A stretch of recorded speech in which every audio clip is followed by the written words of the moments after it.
There was no sign of Stellantis at this year's London EV show, but the firm's announcement that it plans to shut its Vauxhall van factory in southern England cast a shadow over the event.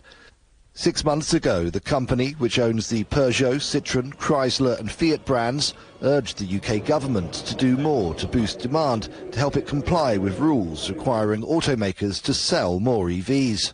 But now it's joining Volkswagen, Ford, Nissan and GM in cutting jobs amid softening sales of electric vehicles, which consumers see as too expensive. On Wednesday, the managing director of Ford UK called on the government to give car buyers more incentives to purchase electric vehicles, saying the current mandate to end sales of new combustion vehicles by 2030 just doesn't work. Meanwhile, China continues to negotiate with the EU after the world's largest trading bloc increased tariffs on Chinese-built electric vehicles to as much as 45.3% for at least 5 years. This three-day event is about more than just sales for the companies exhibiting here. It's a chance to connect and exchange views on the big issues. And right now, it doesn't get much bigger than EU trade tariffs on China. It affected all the industry business because it means it will be more expensive for the European guys to buy the EV car, to import the car from China. I think there's a lot of uncertainty in the market at the moment.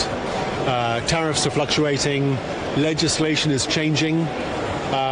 So I think the thing that we need as manufacturers and designers and developers of electric vehicles is we need a bit of certainty. As you can imagine, this tariff, if in place, will definitely impact the demand for EV vehicles, which in turn will, we believe, impact the demand for EV charging suppliers as well. I'll be honest with you, I haven't really seen a major impact in the marketplace at the moment. So, and also with my number of connections and people I speak to on a daily basis, I can't see it really affecting it. As negotiations between China and the European Union continue, there are fears among some European automakers that the tariffs could cause disruption to supply chains and lead to higher costs for consumers.